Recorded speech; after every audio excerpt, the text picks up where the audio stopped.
Hadirin yang dirahmati Allah Subhanahu wa taala.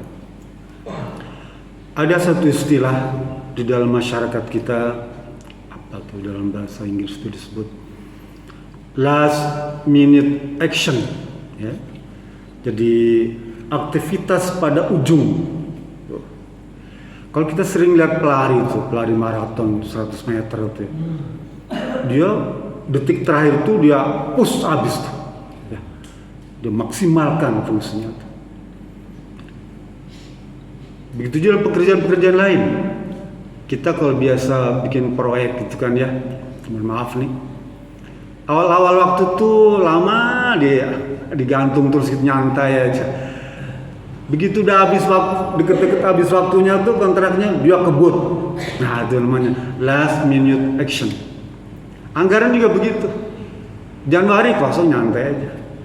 Desember dia kejar, dia habisin tuh, ya, dia kebut yang nggak perlu dibeli sama dia tuh, saking supaya habis. Itu action terakhir begitu. Itu karakter, kultur ya, kultur sebuah masyarakat. Sholat juga begitu, sholat itu, sujud itu dia bikin lama sujud terakhir tuh, sekalipun itu disyariatkan ya, dia bikin lama sujud terakhir tuh lama banget tuh, ya. Padahal kata Nabi, sujudlah seimbang. Rakaat pertama, kedua, ketiga, keempat terus sama, gitu ya. Kita nggak kan last minute action. Yang terakhir kita tutup, yang kita bikin lama, nah, gitu ya. Tapi ini tidak, ya. Ini tentang saum. Ya.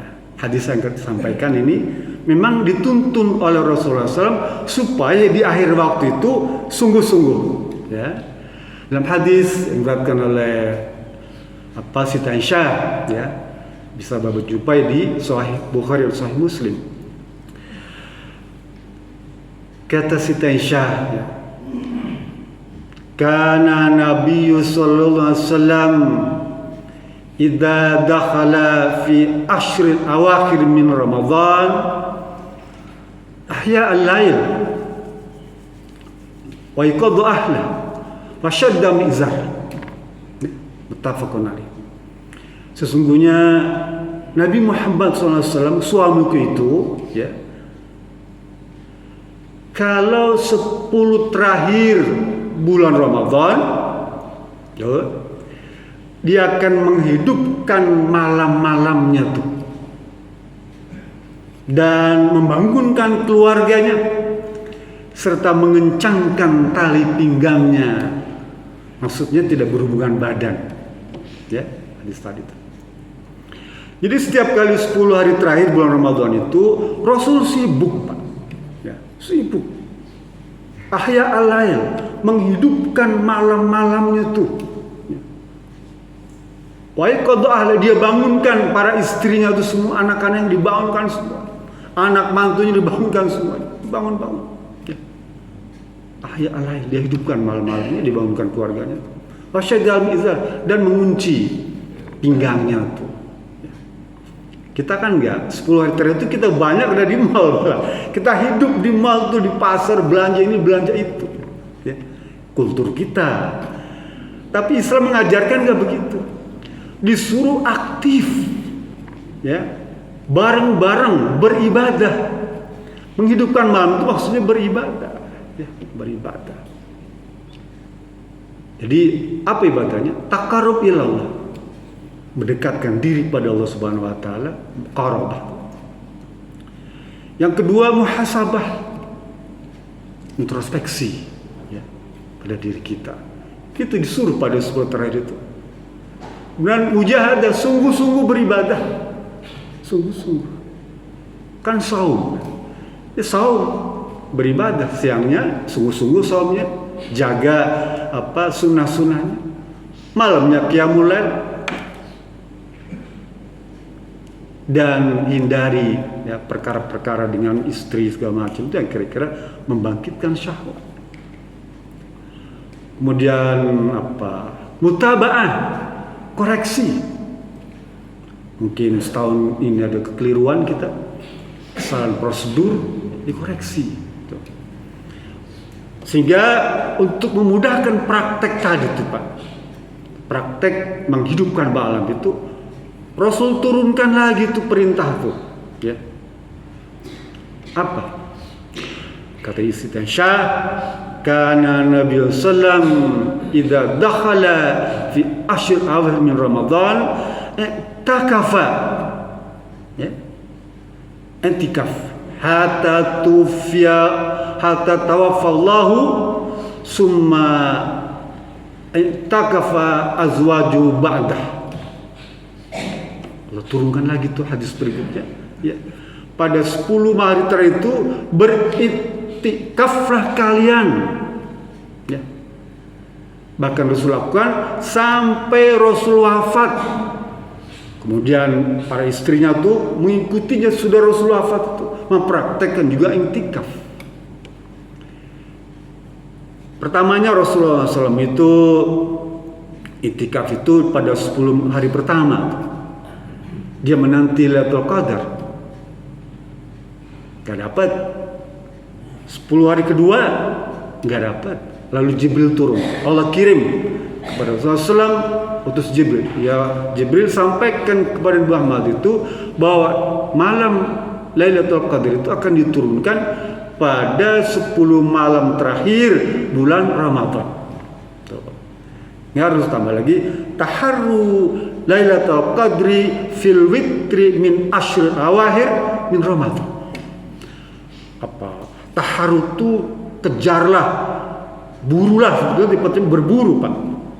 Lebih tepat itu berburu. Kita berburu hewan tuh ya. Dia berburu. Kita sekarang berburu tajil, berburu THR kan kemana-mana ya. Berburu THR ini Rasul ajarkan suruh berburu malam Lailatul Qadar. Ya. Dengan cara apa? Dengan cara iktikaf. Apa rukun iktikaf itu? Nanti Bapak baca surat Al-Baqarah ayat 125 dan Al-Baqarah ayat 187. Itu dasar hukum iktikaf, Pak. Kata Allah, wa ahidna ila Ibrahima wa Ismaila an tahhira baitiya lit-taifina wal akifina war ruk'is sujud. Terus Allah perintahkan kepada Nabi Ibrahim dan Nabi Ismail untuk mensterilkan masjid dari kotoran, mensucikan, membersihkan masjid dari kotoran. Agar apa? Agar bisa tawaf, kan waktu itu objek Masjidil Haram, dan umat Islam bisa beriktikaf dan bisa sholat di sana. Allah suruh Nabi Ibrahim dan Nabi Ismail membersihkan masjid, disterilkan. Untuk apa? Untuk pelaksanaan sholat dan iktikaf, fokus iktikaf. Nanti baca surat Al-Baqarah 187 ya. Wala tubashiruhunna wa antum akifuna fil masajid. Ya. Dan jangan aku bersenang-senang ya, dengan istrinya, sementara engkau harus beriktikaf di masjid. Jadi iktikaf itu syaratnya masjid. Nggak bisa musola, apalagi di rumah. Nggak bisa katakan tempat sholat di kantor tuh yang dipakainya jumatannya seminggu sekali, gitu ya. Malam kosong, dia nggak bisa. Syaratnya masjid yang memang dipakai untuk sholat berjamaah di satu tempat, masjid. Ya. Saya punya tajur di tengah sawah itu tajur, bisa nggak bisa. Punya musola tuh nggak bisa, kan tidak pernah dipakai buat Jumat. Bahkan tidak disebut sebagai masjid. Sekalipun kata masjid itu tempat sujud, tapi di sini fokus pada masjid yang dianggap sebagai tempat berkumpulnya masyarakat untuk beribadah. Ya, di sekolah ada musola, ya, ada tempat sholat, tidak bisa dijadikan sebagai masjid, tempat iktikaf. Kan iktikaf itu maknanya al-mukshu fil masajid bi ibadatillah. Iktikaf itu dari kata al-hubsu, dia namanya apa? Menahan atau penjara. Jadi orang iktikaf itu dipenjara, ya, dipenjarakan. Di mana? Di masjid dalam rangka apa? Beribadah kepada Allah dengan cara tertentu dan orang-orang tertentu. Ada ketentuannya. Iktikaf itu ya. Imam Syafi'i menyebutkan bahwa syarat iktikaf itu cukup setiap orang nongkrong di masjid asal niatkan iktikaf, dia jadi iktikaf. Tapi Umar bin Khattab tidak begitu. Kata Umar bin Khattab, iktikaf itu harus 12 jam. Kalau malam dari maghrib sampai subuh, kalau siang dari subuh sampai maghrib. Gitu. Ulama Imam Hanafi mempraktekkan itu, minimal iktikaf itu dari maghrib sampai subuh atau dari subuh sampai maghrib minimal. Tapi jumhur ulama yang memutuskan iktikaf ada dua. Satu, iktikaf yang khusus di bulan Ramadan, ya khusus nih, dan itu berlaku dari tanggal 21 Teng maghrib tuh sampai tanggal 1 Syawal Teng maghrib lagi. Ya, ini iktikaf yang khusus. Ini yang dimaksudkan penjelasan dalam Quran dan hadis. Iktikaf yang khusus dari tanggal 21 Ramadan sampai tanggal 1 Syawal. Maghrib itu selesai, close. Gitu. Ya, iktikaf. Dan di masjid. Apakah boleh di luar masjid? Boleh, selama masih dalam pagar masjid, misalnya di luar tuh. Di zaman Nabi dulu atau zaman para sahabat, ibu-ibu itu iktikaf tapi pasang tenda. Ya. Pernah suatu kali Nabi Muhammad itu membubarkan tenda para istri-istrinya, tapi itu bukan larangan. Ada kekhawatiran, ada kecemburuan di antara para istri itu pada Rasulullah SAW, sehingga harus bilang bubarkan ya tenda ini, ya jangan dipasang di depan masjid. Gitu. Tapi yang jelas halaman masjid boleh dianggap sebagai iktikaf kalau tidak merasa terganggu. Tapi kalau di luar itu bukan masjid. Ya, kita sholat id misalnya di luar masjid kan nih, di lapangan itu bukan masjid, ya. Sehingga dilarang sholat tahiyatul masjid, ya. Kan di luar masjid kan, halaman lapangan tuh dia bukan masjid, sehingga tidak boleh kita sholat tahiyatul masjid. Kembali. Jadi al-muksyu fil masajid li ibadatillah. Kita dipenjarakan di masjid dalam rangka ibadah pada Allah Subhanahu wa taala. Nah, iktikaf nih. Yang kedua, iktikaf yang umum sifatnya. Tadi yang khusus itu Ramadan. Yang umum ada dua. Yang satu iktikaf nazar. Kalau kita sudah bernazar, janji, sumpah tuh nanti semua iktikaf. Ya, 1 hari, 2 hari, 3 hari boleh. Nazar itu makin hukumnya wajib. Ya, wajib dia harus dilaksanakan. Sekalipun mungkin 1 jam 2 jam, kalau nazarnya pengen iktikaf, laksanakan. Yang kedua, iktikaf yang mutlak. Ya, ini cuma menetap saja. Misalnya nongkrong di masjid nih, ya habis sholat, iktikaf. Kita nunggu khatib Jumat tuh, iktikaf. Bapak hari ini dengerin ceramah, iktikaf. Pendek kata, asal ada di masjid, duduk dan niat iktikaf, maka dia akan berhak untuk mendapatkan hikmah di balik iktikaf itu. Apa diantaranya? Selama orang itu berada di masjid dan beriktikaf dan dia diniatkan, maka para malaikat akan memberikan sholawat kepada kita. Sekalipun cuma sebentar ya. Malaikat semua akan memberikan sholawat kepada kita. Apa sholawatnya? Allahumma arhamhu, Allahumma gfir lahu, wa barik. Ya Allah, berikanlah kepada orang-orang yang sedang iktikaf sebentar saja tuh, ya, apa? Rahmat pada dia, ampunan, keberkahan. Coba, karena kita niat iktikaf di masjid sebentar tuh. Bahkan akan bagus lagi kalau intidarus sholat ba'da sholat. Orang yang iktikaf di masjid selepas sholat, menunggu sholat, itu lebih besar lagi ganjarannya. Ya. Kalau kita misalnya ada waktu habis duhur, ke asar, ya kalau nggak ada kerjaan di rumah, boleh nongkrong di masjid, itu double ganjarannya. Apalagi bulan puasa. Ya. Di antara yang utama yang mesti dikerjakan kita iktikaf tadi itu muahadah. Mengingatkan kembali tentang tugas kita sebagai hamba Allah, sebagai khalifah di muka bumi ini. Janji kita pada Allah apa? Mengesahkan Allah Subhanahu wa taala. Ya, ingat itu. Mengesahkan Allah Subhanahu wa taala. Yang kedua, muraqabah. mendekatkan diri pada Allah Subhanahu wa taala, ya. Kita tinggalkan untuk kehidupan dunia yang glamor, yang sering mengganggu kita. Kenapa? Karena selama ini, ya, 11 bulan kita nih, kata Allah nih, waja'alna nahara ma'asya. Surat An-Naba, ya. Waja'alna nahara ma'asya. Telah kami jadikan siang hari itu untuk kamu agar berikhtiar, agar sibuk dengan berbagai urusan. Wajalna laila libasa, dan kami jadikan malam hari itu sebagai pakaian, memulihkan kembali. Itu rutin, dan Allah ciptakan itu. Sekarang Allah turunkan perintah untuk iktikaf, melepaskan itu semua, mendekat diri pada Allah Subhanahu wa taala. Dengan cara apa? Salat. Berapa banyak salat yang perintahkan, salat sunnah nih, laksanakan tuh. Berapa ratus rakaat Bapak semampunya, silakan.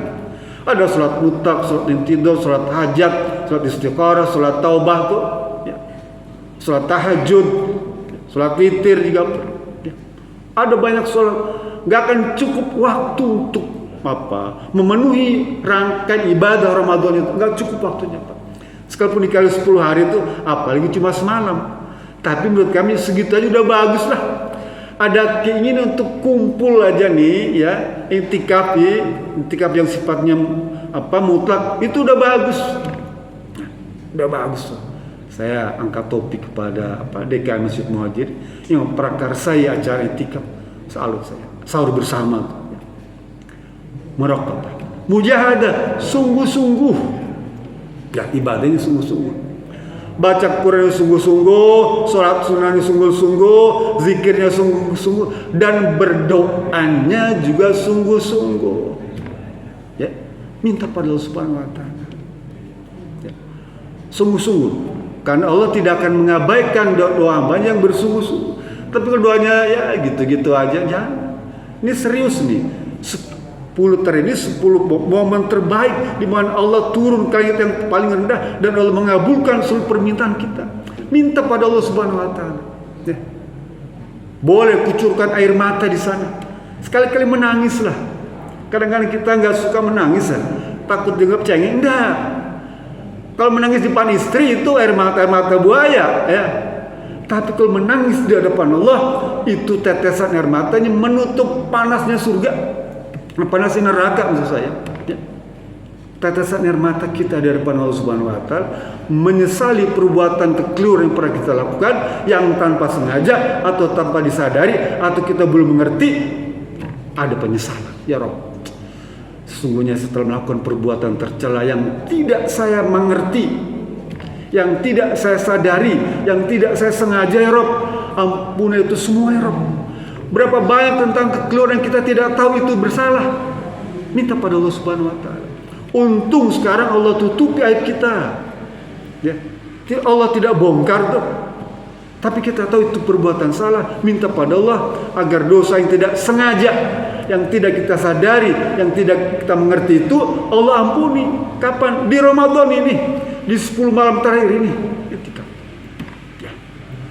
Mutaba'ah, koreksi, ya Rob, sungguh saya telah keliru punya salah dengan istri saya, anak saya, tetangga saya, teman saya, kerabat saya, teman kantor, teman kuliah, ya. Ya Rob, ampuni ya Rob. Minta pada Allah Subhanahu wa taala. Ya. Beruntungnya orang iktikaf, dia bisa sholat tepat waktu. Ya. Di masjid berjamaah, kan gitu ya. Orang iktikaf di masjid nggak mungkin sholatnya nggak tepat waktu, nggak mungkin nggak berjamaah, ya. Bahkan menunggu jauh-jauh jam dia sudah bersiap-siap. Beruntung orang yang bisa iktikaf, ya. Dan dia juga terhindar dari hiruk pikuknya, ya, dunia luar. Selama Bapak tidak bawa HP, tidak bawa TV, gitu ya. Pegang HP juga ya percuma aja, berita semua masuk semua, pusing, gitu ya. Tinggalkan tuh HP. Kalau mau iktikaf, ya, nongkrong di masjid, bersihkan diri kita. Meningkatkan ketahanan tubuh. Coba berapa banyak orang imunnya naik gara-gara iktikaf. Meningkat daya tubuhnya. Bukan berarti lemas, enggak. Orang iktikaf itu terbukti semuanya punya daya tahan tubuh yang meningkat. hebat ya. Dia bertahan 10 malam 10 hari itu dengan kondisi misalnya cuaca yang begini, terlatih dia kuat gitu ya. Jadi pesan saya untuk teman-teman yang iktikaf ya, perbanyaklah ibadah selama iktikaf nanti ya. Baik itu khusus 10 hari penuh atau mungkin setiap malam saja boleh. Atau siang hari kalau nggak ada kerjaan nih. Saran saya di rumah nggak ada kerjaan ya, nyantai, mending nongkrong di masjid, niatkan iktikaf nih mulai nanti sore nih. Kan insya Allah 21 tuh nanti sore ya. Nah mulai yang mau 10 hari silakan, atau yang mau malam aja silakan. Siang juga begitu iktikaf. Niat iktikaf pokoknya agar itu jadi ibadah. Karena kalau misalnya tanpa niat nggak jadi ibadah, Pak. Cuma main aja nongkrong, rugi. Nah, datang ke masjid, saya niat iktikaf menunggu sholat duhur 1 jam. Saya niat iktikaf di masjid menunggu sholat asar, menunggu sholat maghrib sambil bukbar misalnya, menunggu sholat isya. Itu semua Allah menjamin tentang ganjarannya, tentang pahalanya. Dia akan mendapatkan bahagia di dunia dan selamat di akhirat. Kan itu yang kita cari. Itu saja yang bisa saya sampaikan. Mudah-mudahan menjadi inspirasi buat kita semua agar kita sungguh-sungguh melaksanakannya. Bila bisa bilang, Assalamualaikum warahmatullahi wabarakatuh.